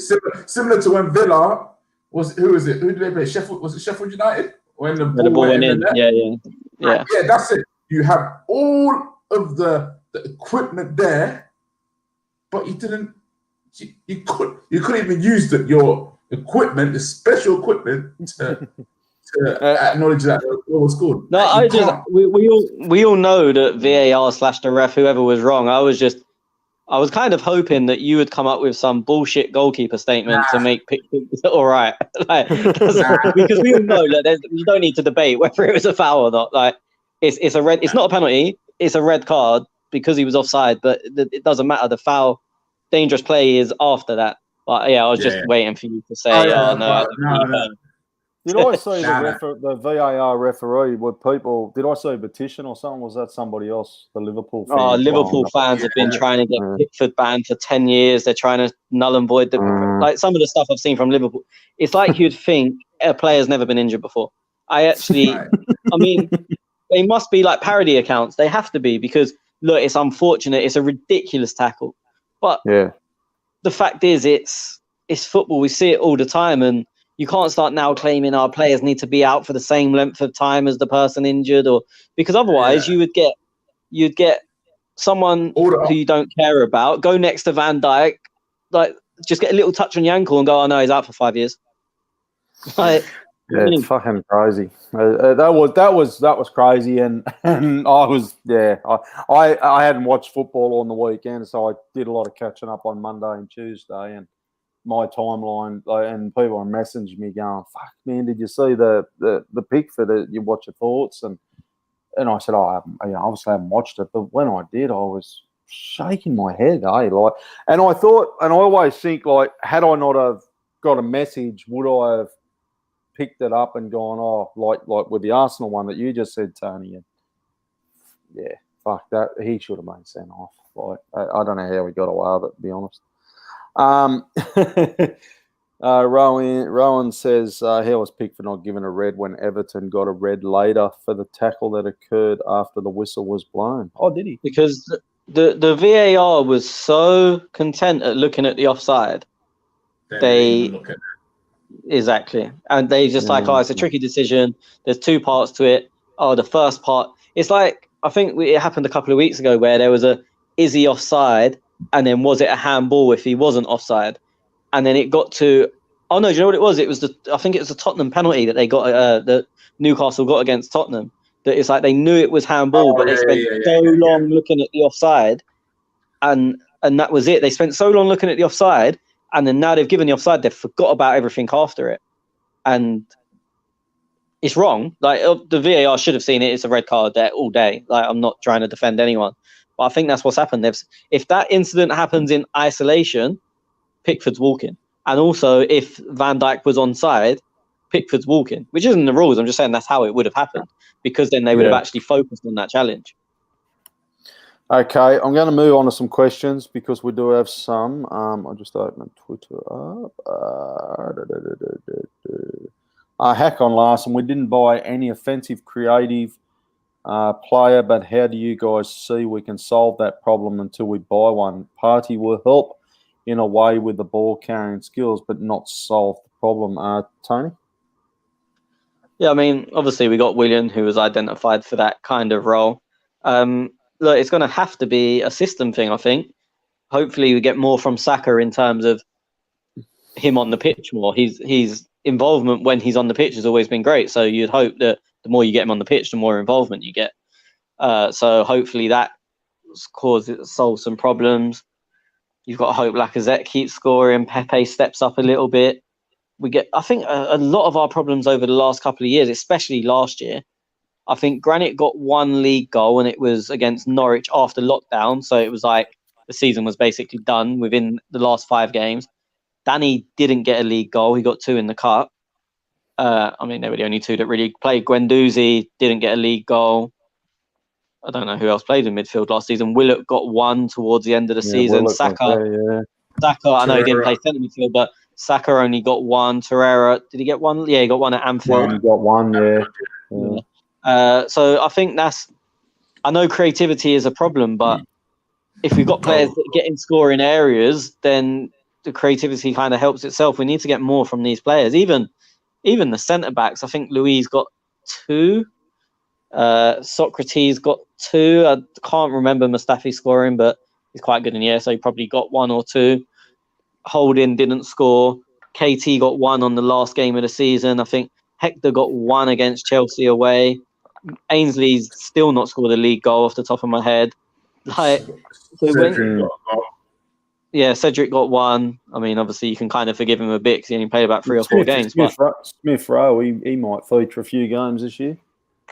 Yeah, I mean, we just need more goals from everywhere. I mean, if you look at our top scorers, it was obviously Aubameyang, and then Pepe, Lacazette, and Martinelli were probably, you could throw a blanket over the 3 of them, and if they got double digits, it was just. But off the top of my head, I'd say probably, I think Pepe got 8 in all comps. Martinelli probably around the same, but most of them in cups. I think he only got 2 league goals, Chelsea and Sheffield United. And then Laka. Nice against West Ham. 3, yeah, his first one. Yeah, so you got, and then Laka probably got 8 to 10 league goals. So that's, we're not creating chances for them, but also it's the whole team's not scoring enough goals. We discussed Hector. Hakon says, what did you guys make of Partey? I'll go to you, Schwinn. I think he showed so many things that we've been missing in the midfield in just those few minutes, and that guy can run as well. Yeah, I'm not quite sure about that. I think that's sort of I think that's rose-tinted glasses if I've ever seen them. I mean, and I understand, like it's, as Tony said, it's a shiny new toy, and I think to an extent the manager also wanted to appease us by just letting us have a look at him. But he looked okay. I mean, he passed the ball neatly. I think there was one moment where he brought a player down to give away a free kick, but I think that was smart. Was happy to sort of get in the ref's face, I think, on one occasion when he didn't quite take kindly to the decision going against him. But it was just nothing. It was nothing but a cameo, one easily that's going to get lost in the history books. Hakon, he mentions in what position do you see Saka? We did discuss it. For me, it's a winger. I think it's left wing. That's where we've got to play him. But Tony, you're a little bit optimistic, Tony, whether that's the case. So we won't just talk about it too much because we did discuss a fair bit. Addy, I can't remember what you said. Did I even ask you? Nah, okay. Just quickly, obviously, I know he's a left winger, but then one of my close friends was his previous agent. He has said that Saka can definitely play in the middle as well. He has that much talent that he can play on the wing or in the middle as well. Okay. Where he has left wing back, you'd rather see him midfield or left wing? Yeah, midfield or left wing. Preferably left wing. Yep. But I know you can do it. I didn't say this before, but my problem with playing him on the left of a three is that we're just going to end up slipping back into a back five. In an ideal world, you play him on the left of the three, he drifts left, Aubameyang drifts central, and it's essentially 4-4-2. That's the ideal, the dream of how it works. The reality will be we end up with a back five. Yeah, you worry about him dropping back. I agree. What else we got here? It's a couple about Bellerin, MAA Gunner. Why do players like Bellerin keep getting chance after chance despite consistent poor defending, but Lacazette gets dropped when he's in form and Pepe plays here and there? I might get criticised here. For me, Pepe, I like him. He's got to start, Pepe. Lacazette, I don't know where people find he's been brilliant. Like what he scored, 3 goals in 3 games. Yeah, fair call. But I just don't see what people go, Lacazette's the bee's knees and all. I don't get it. Bellerin, well, who do you got? You're Bellerin, Maitland-Niles. Like, who's not a right wing back? Problem is, Tony, is we need to go and buy a right wing back and make a decision. Sell Bellerin if that's what you're going to do. Yeah, I mean, I wonder if Ainsley was fit, just because he has been ahead of Saka, especially when you're playing the better teams and they're going to pin you back more. He's been ahead of Saka in that left wing back position. And the way he dealt with Mahrez in the Cup semi-final, you don't see too often. And you know Mahrez is going to play. So for me, I would have expected Ainsley to play there, and he hasn't. So I don't know if he's fully fit or what's going on. But either way, he wouldn't have started ahead of Hector, which is for me what I would do, especially in a back five. I mean, for me, Ainsley, if we're playing a back five, Ainsley would definitely be in the team. And then you've just got to decide which side it's on. If he's left wing back or right wing back. But either way, if you don't count KT as a wing back, you count him as one of the centre backs. Ainsley is the best on both sides. As the whole job. Saka's better going forward, but as the whole job, the 100% of the role, Ainsley for me is better at the moment. So you're saying Ainsley's position in the future now as a right wing back. You're like, well, you're not a midfielder no more. Well, no, I mean the issue. I've always said Ainsley's better at fullback or wing back. The issue's always been is apparently he doesn't want to play there. We don't know. I mean, it doesn't seem like that's the case anymore. But I'd said I remember the first game he played left back against West Ham in December, a month before Sanchez left. And I remember we got there and saw the team sheet and was like, what the fuck is this? We played in that black and pink kit. It was 0-0. It was one of the worst games I've ever been to. It was freezing cold, but I was standing outside the Olympic Stadium or London Stadium, whatever it's called, in a December freezing. We got the team sheet and we thought, what the fuck is going on? And Ainsley was man of the match at left back. And then he got a run of games after that. And one of them was the 3-3 against Liverpool. And that was when Salah was scoring 100 goals every game. And Salah did score, but Ainsley came out of it with credit. Like, everyone's like, fucking Ainsley. And I think since then, which must have been 2018 or December 2017 going into 18. Since then, I've always said that Ainsley's position for me is at fullback. Oh, guys, go. Bellerin's a reject, he says. Scottish people are just angry, aren't they? I can't do this. Oh, fuck me. Okay. MAA Gunner, why do you think Arteta and the players are too scared to commit more men forward Schwinn?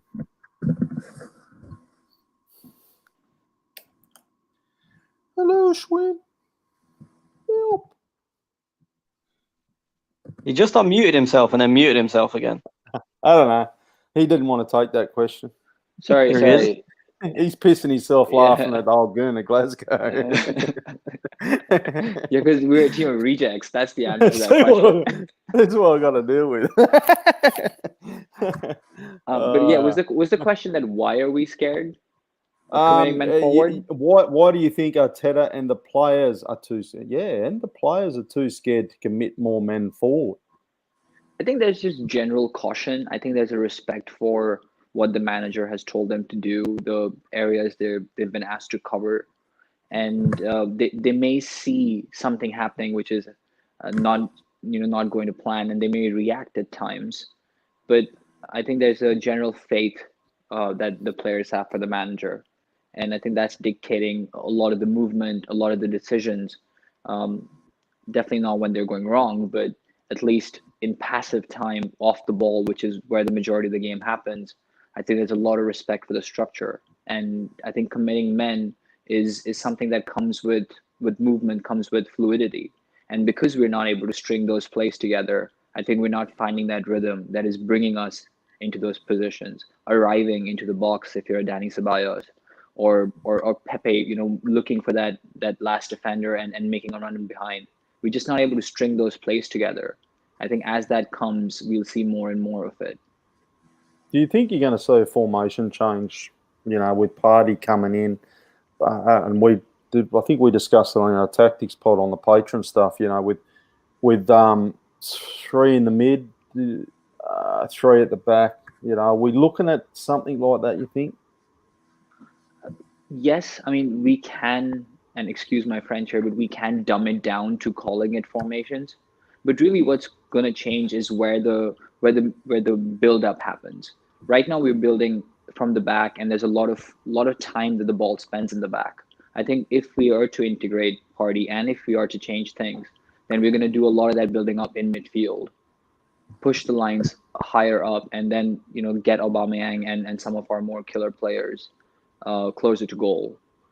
I think it's going to be that emphasis that changes because we've included one more body in there. But the game's fluid, the game moves around a lot, and I'm not sure it's going to be simply about where the lines are drawn. Mm-hmm.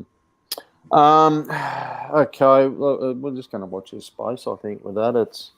I don't think it's not a case of players are too scared to go forward. I understand, what Tony was talking about as well with that last 15, 20 minutes, Tony. I guess you would have rather commit some men forward, play attacking football, and let's see if we can grab this City game or get something out of it. So I totally. You know what? It's not. I would have done it with 10 minutes to go, and it's not even about attacking football, because when you say attacking football, you think tiki taka, pass and move.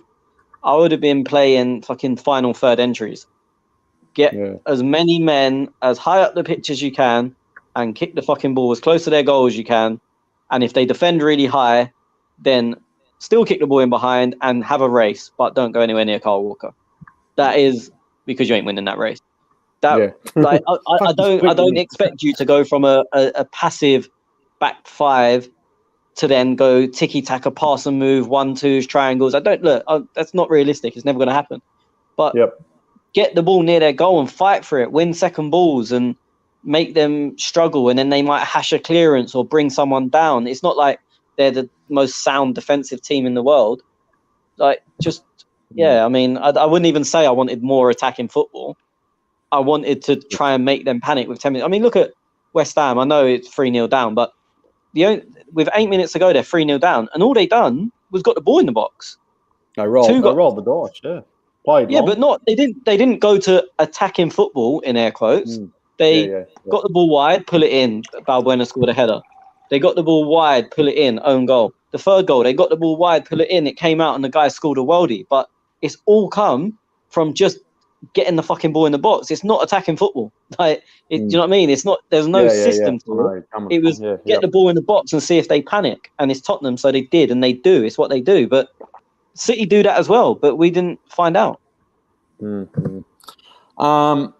Addy, got the drinks. Now it's time to party, which is at Marbles Halls TV. Is benching players who are performing well like Laka. He is our top scorer. A good policy. Oh, fuck, I'm going to get criticised on Laka. From my point of view, again, I've got questions for Arteta. I don't understand his thought process. I would say as a manager, and that's something I think that we need to he's not going to answer it to us because we can answer all the questions. He's not going to answer it to us. But that is something. Obviously, people will say he's still learning the trade and all that stuff. But he needs to understand his team and understand when players are in form, and like he needs to keep them in the team because like I would say it, when Vardy was on that long run. You know what? Not even Vardy. Dominic Calvert-Lewin. He's scoring. You can't just take a man that actually has goals in his games out of the team.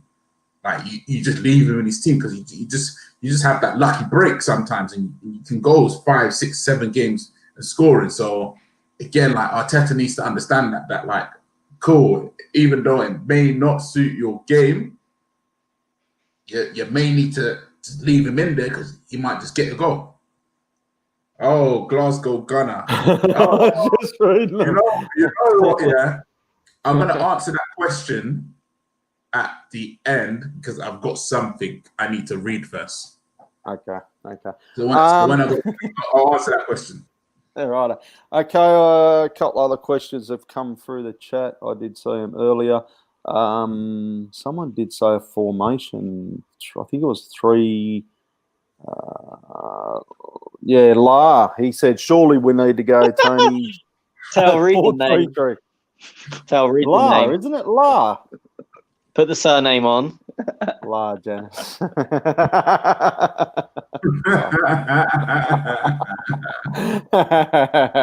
Is that you? Is it? No, I just when you said La, I thought you would have figured it out, and then you was like, "Oh, La's asked the question." No one had called La. I thought people would just get sick of me calling them whatever, so they now just fucking whack anything. La Janice. He's a 4-3-3. I just, one thing with the formation is I can't see I don't know what we'll eventually end up with. I was going to say I think that's where we'll end up, but I ain't got a fucking clue. But I don't know if it happens anytime soon because we got Leicester, then Man United, and then I think another quite tricky game, and then it's another international break. So I think we will go. Yeah, we've got your December game coming up. That's what. Yeah, I think we might go a 4-3-3 in the Europa League, but then I think it will be a much changed squad as well, which I know we've got another question on. But in terms of the league, the first team, the first 11, I'm not sure if we see that change for a while. Because do you just go, all of a sudden you go to Leicester and completely change shape? I think they'll go over back 3 against Leicester for someone to cover Vardy. So you can strip one of you, but then someone can sit a bit deeper. Then United, again, you've got Rashford, you've got probably Martial, Cavani, whatever one they go with. Yeah. Greenwood. So I don't think you change for them 2 games. And as I said, I can't remember who we've got after, but I remember thinking it was quite a tricky one. And then Villa's there. Villa. Or maybe it was them. And maybe that, I know they're playing well, but maybe that's the game to change because they have more in midfield in Grealish and Barkley, and then only Watkins up front. So if there is a game to change before the international break, that stylistically, that's probably the time to do it. Fuck, then we got Leeds after Villa. I am fucking, don't be you boys. I'm a bit worried about Leeds. The style of football they play, I can see a mega score against us if we're not. They were. I don't know if any of it. They were. I only watched the second half. To be fair, they were shit. Last week they were shocking. Yeah. Who'd they play? Oh, I watched that. Well, to be fair, yesterday against Wolves, second half they were horrible. Yeah, shit. Yeah, and who was Sheffield United the week before that when they weren't very good and got a late winner? You just don't play their game basically. Like, if you get sucked into their game, they're probably going to beat you at it. Yeah. But you look at the teams they struggle against, they're the rigid teams. Like, Wolves are going to play their back three.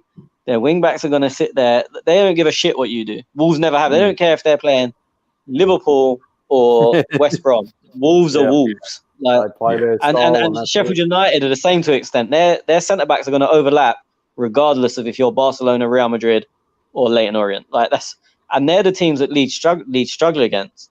The teams that don't try and fight them. So I think teams will probably figure that out quickly. Yeah, looking at our fixtures, and I'm thinking, can we get a break on a good run? I said earlier, but Leicester, we beat them before, but Man U, Aston Villa, Leeds, Wolves, then Tottenham, they're all fucking tossing the coin games, aren't they? Literally. And Tony, was it not you that said that the first 10 games, like, obviously, first 10 games is like, you're just seeing how everybody is, but like, once you get to that 10 game stage, like, that will give you a good indication of how potentially the season's going to pan out. And that's the thing. I think that our first 10 games, we've got a good plethora of lower teams, higher teams, like teams around us that would actually give us a good like indication of, okay, you know what, we can actually dream for a little bit more this year, or oh no, it's same old. We're going to struggle for that 4th to 6th position, or could it be worse? And it's the same as last year. I think after the next couple of runs of games will let me know what the season's gonna. Well, it gives us an idea with Partey, Addy. So we'll actually get we're not watching 20 minutes of him. We're actually watching a good couple of games. I'm really interested to see how we go against Leicester. If Arteta picks Villa. Yeah. Like, he has to pick him. Like, surely, Cross. Leicester and Villa. He's got to play against United as well, surely. Leicester without Soyuncu. Ricardo's still not back. Vardy, I think, is in line to play, but they've obviously got Europa League on Thursday as well. Their squad's not used to 2 games a week. So I don't even think this is going to come back to bite me in the arse massively, but I don't even think we're playing the strongest Leicester. Q4-0 Leicester. Very careful. I think Ndidi out as well. I think Ndidi's out. I'm not sure. Yeah, but if you look at it, they're playing some funny team on. It's Europa League. Everyone's playing a funny team. I was going to rattle off who we're playing Europa League. I've never fucking heard of these mobs. So I'm not even going to try and predict it because. But even if you forget the Europa League, it's a Leicester without Soyuncu, Ndidi, Ricardo, possibly Vardy. Even though I think he will probably play. Like, I'd rather play that Leicester team than one with Soyuncu, Ndidi, and Ricardo. Somebody asked the question, Europa League team prediction, and I looked at who we were playing, and I went, well, fucking hell, good luck with Darren and that if they're going to tackle that guy. But they'll be recording when the game's on, I think. Oh no, just after, because we're the early kickoff because we're away. Okay, so they'll probably review it. It's a very, very easy question to answer to Goon of Glasgow. We'll be playing a bunch of rejects. Okay, Addy, you got the stage. Addy hates Arteta, says Gunnar Glasgow, and then he went on and said, Addy, who do you want to manage? Cool. Obviously, Arteta wasn't my first choice. Everyone knows I was either screaming for Mourinho or Ancelotti. But I do want to read something from our current manager. He said, there are some things we have to have a blueprint. We have to have passion. We have to be dominant. We have to be aggressive. We have to play in the opponent's territory as much as we want. I want the ball. I want to attack them as much as possible. I want to prevent them from attacking me as much as possible. But as well, I think we have to create the right culture around the club. that's going to make a good living out of the players, create an environment where everybody respects each other, humility, and people have to be accountable for what we want to achieve. That's the basics, and then after we can grow from there. Looking at Arteta, and again now, that game against Chelsea did it for me. Well, even though we lost the game, I thought I saw that was what was Arteta's blueprint. That cool, high press. You could see the players were knackered. You could see the players gave 110%. I saw that free-flowing football that I truly missed at Arsenal. Arsenal Football Club tweeted this week that Jack Wilshere goal against Norwich, where with the 1-2 and into Cazorla, Giroud, Wilshere goal, and then it was that was Arsenal and Arteta, and I would say first 10 games, I was actually happy with that, and I was thinking, okay, cool. Coming, maybe he just needs a transfer window, but yeah, that's what we're gonna see. After the lockdown period now, something's changed, and I don't know what's changed. And I don't see that. Can I just cut in quickly because there's a few things. I'll let you carry on. I think it was before lockdown. I think we beat Everton 3-2, but they created so many chances. I think he decided against that as the way to go. Because after that, we beat Newcastle 4-0, and it looked we didn't attack. 3 of the goals were with 5 minutes to go. Then after that, we beat West Ham 1-0, and it was horrible. Yeah. I think we had 1 shot on target, and then lockdown. So trying to think of it. I think it might have been that Everton game. I don't know if you remember it. We conceded after 1 second. Yeah. And it was the most open game of football. Not even open. It was a calamity. It was a joke. It's not how football should be played. And I don't know if that, because I was thinking about this the other day, and I didn't want to blame lockdown, because when I was looking back at the fixtures, I was trying to think it was actually someone moaning about Ozil, and I was actually thinking, when did we stop being creative, if you want to use that phrase?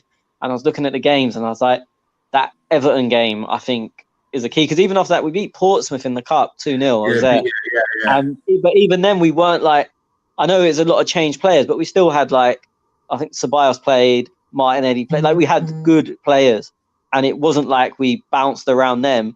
That it was that Everton game. He just decided to become build from the back, be safe. If we don't concede, we're not going to lose, and all the things we spoke about earlier. Yeah. So and that is it. My issue now is that cool, we're winning. Okay, if that's the case, or everybody that rejected Ancelotti, dinosaur, he doesn't have it anymore, or even Mourinho, cool, all right, doesn't play attacking football. To be fair, Mourinho there's a lot of things with Mourinho that a lot of people don't like. But then Arteta, where initially, as I said, when he initially came in, I thought I saw a picture, a vision, and I don't see that anymore. I think our football is more structured, yes, and I did want a more structured defense, but then a structured defense that, Leno doesn't have to make 50, 60, 70 saves. That Leno actually has a quiet game once in a while. But that's not the case with Leno. Leno still has to make saves after saves. And yes, we have the second best defense in the league. But then again, it's not for example, Alisson, where Alisson doesn't even have to be in goal anymore, and because the opposition doesn't have the ball, or we're sound defensively. We're still not even sound defensively, and that's the thing. You have to sacrifice. I understand there's a risk. You're gonna have to play attacking football and try and get goals, and you have the risk of being open, or you're defensively sound, you minimize your chances, and you're only gonna score 2, 3, or have 2 or 3 attempts. We can't be not creative and still not 100% defensively sound, and we're shutting teams out where they're not even having a lot of shots at our goal. So that's my issue with Arteta at the moment. Mate, and you hit the nail on the head there, because when Emery was there, I was look at a game and I go, oh, here we go, we're going to lose this 3-0, or we just never knew what he was going to do. You know, he'd throw out these weird teams, and with Arteta, I feel a lot more safer, a lot more. Okay, the William thing was a little bit like bizarre, but I still wasn't overly concerned that we're going to get smashed 4-0 or something like that. I think he brings in structure, as you said. You know, he has the structure and he brings it in well. And look, I'm excited for what he's going to do in the future. I really am. Like, a good couple of seasons, and I think if anyone's going to bounce us back, it's Arteta. Can I add there? I think that sort of ties in with our upcoming fixtures, because that's a very interesting run of games we have in the Premier League coming up. Now, one thing's for certain, that this season's been quite out of whack, looking at the results that have happened in just a few weeks that have passed. So the one thing that can get us through this in the next few fixtures, I think, is that structure, because momentum is out of the door right now for any given team in the league, other than arguably Aston Villa. So this structure can be really helpful in it. And I think we can move players in and about the system, which is quite helpful. I mean, replacing someone like Holding at the very end, for David Luiz, although Luiz is very experienced, but it allows that because of our squad depth. So it can be pretty useful.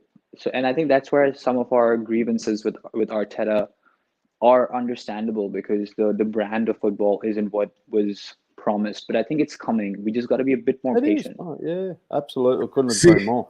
But it's the thing, like, for me, yeah, it's like, you know, when you go to the candy shop and like you see your favorite chocolate or something like that. So I've seen something, and then, like, imagine that the shopkeeper has broken up a little bit for me. He said, "There you go, little man." Bang. Like that Chelsea performance, the Man United performance at home, like those performances, I was like, yes, this is it. Like, even the Man United performance, like that one was like, you know what, bang. Because I don't think Man United created that many chances against us. Like, I thought that was like something that was total domination, like in for that match. So in my head, I was thinking, yes. Like, honestly, like if we can build on this, and even at the start of the season, I was saying that, oh yeah, cool, I can see Arteta switching back to his desired 4-2-3-1 or 4-3-3 or a variation of that. And then remember, everyone was getting happy with the moves of when Saka was left back, Saka will push up, Granit Xhaka will go into left back to cover, and then maybe Ainsley Maitland-Niles will come into the midfield as an auxiliary midfielder. Like, literally, like, all of those moves and everything like that, like, just excited me. And I'm those hearing you. those were the things. What did Chocolate Man say again? Yeah. Here we go, little man. Here we go. And now it's like, it's all gone. You don't see any of that no more for me. Yeah. Nothing. And it's like, now he's giving you broccoli. Like, it does the job, but it's not what you want. Like, you're not hungry at the end of it, but you're still a bit angry. Just a couple more points before we wrap up. Hakon Larsson, he says, why is suddenly Van Dijk injury tackle so bad? That has happened to us so many times, and no one gave a fuck. Now suddenly every pundit and paper want to jail Pickford. Okay. That's his thoughts on Pickford, obviously. Just one bit I'm going to add to that. I think it's because everyone also thinks Pickford's a bell end. Like, do you know what I mean? It's not like with Martin Taylor and to an extent Ryan Shawcross, you got he's not that kind of guy. That's the one thing I've not seen anyone say about Pickford. And usually when someone injures someone, it's the first thing you hear. He's not that kind of guy. No one said that. Like, just the general, look, he might be a lovely guy, but the general perception of him is that he's a bit of a dick. Well, funny you say that because I was fucking around in the WhatsApp chat a couple of weeks ago regarding Pickford. You know, I was saying he's the best goalkeeper. What do you think? Thoughts, lads? And the first thing anyone said was not about his game, was about his little arms. And I cracked up. I went, "What the fuck?" But yeah, so you know, they obviously he's a cunt, basically. Hackon also says we need an El Neni discussion with Tony and Darren, the positive moaning gooner.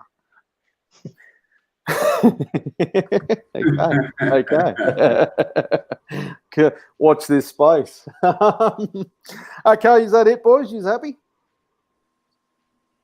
I'm happy. Can we talk about the Aguero incident with the referee? Just as we Oh wrap yeah, up? Yes, Ken. I feel like didn't speak Twin, so I can't offer much. yeah. I want to hear Schwinn's opinion because I feel like he's a bit of a feminist. Well, to me, it's not really about the woman angle. I have a question because that's basically what my hypothesis is built on, which is that are you allowed to make physical contact with the referee? Because what I've noticed is I don't know the put it in rule. context just first, because I have absolutely no idea what you're talking about. And those who didn't watch the City game probably don't know either. All right, so lineswoman Sean Massey Ellis was sort of grabbed from the back by her neck by Aguero for a flash of a second. What obviously seems like eternity when you watch it again and again. And When was this? I think it was a throw-in incident that went against Yeah, in the first him. half, the end of the first half.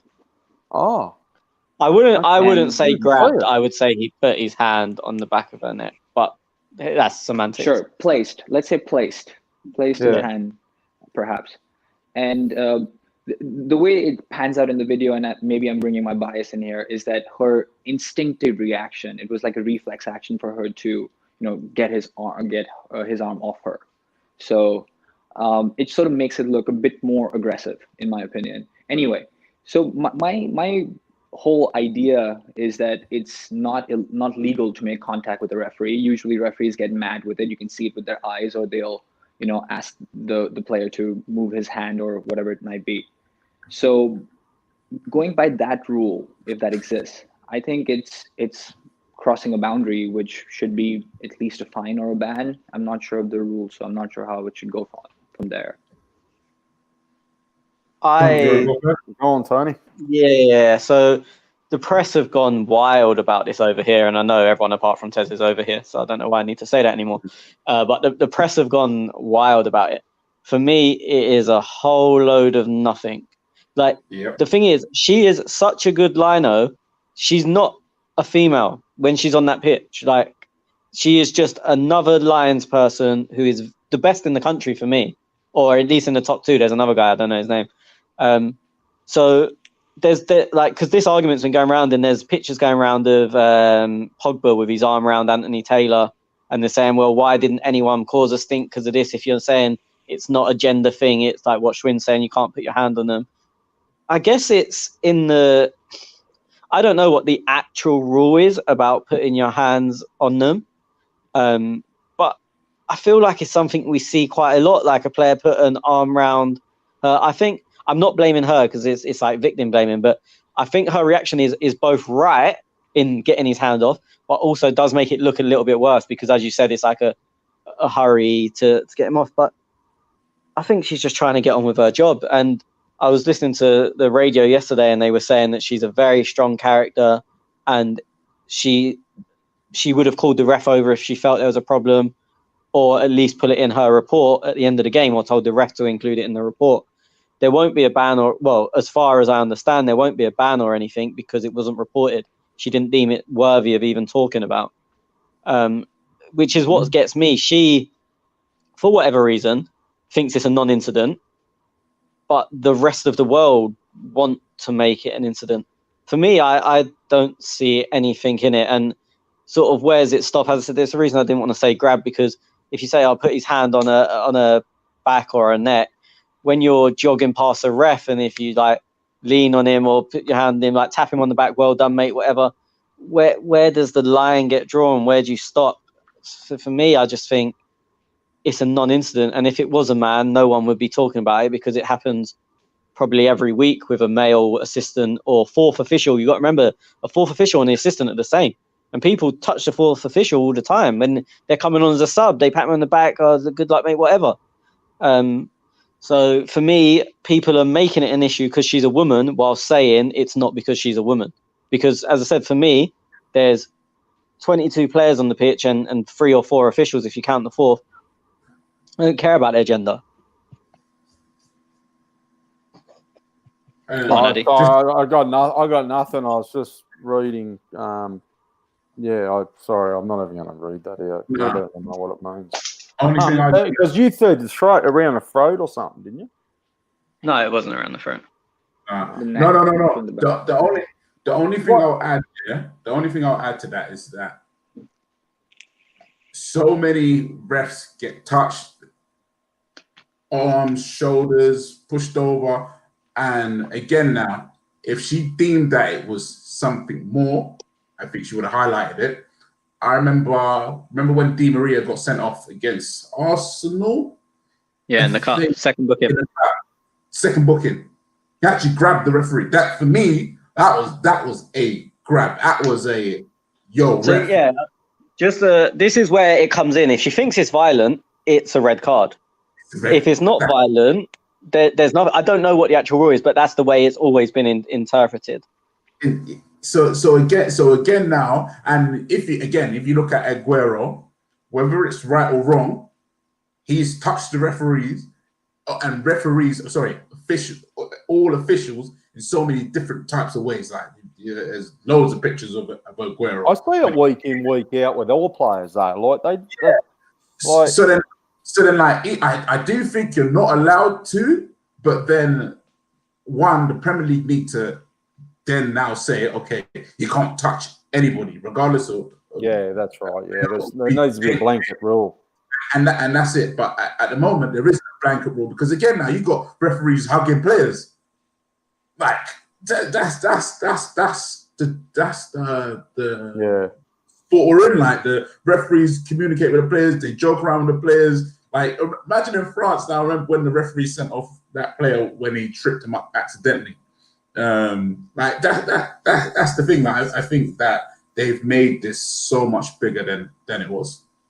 Yeah. No, that's it's also like I haven't heard much over here. Like even the media haven't really spoke about it. So the media have gone to town on it here, and it's like Spanish players especially do it a lot. If they're trying to waste time when they get subbed off, they will run 50 yards to go and shake the ref's hand. Like they could be on the touchline, they'll run the other way. But now is that? I mean, apart from the time wasting angle, is that now not allowed because you're touching the ref? Like the one thing I will say, and I think it's all nonsense and people burn out of proportion. The one thing I will say is, with COVID hanging around, it's probably not the wisest idea. I'm not someone that buys massively into the whole COVID thing.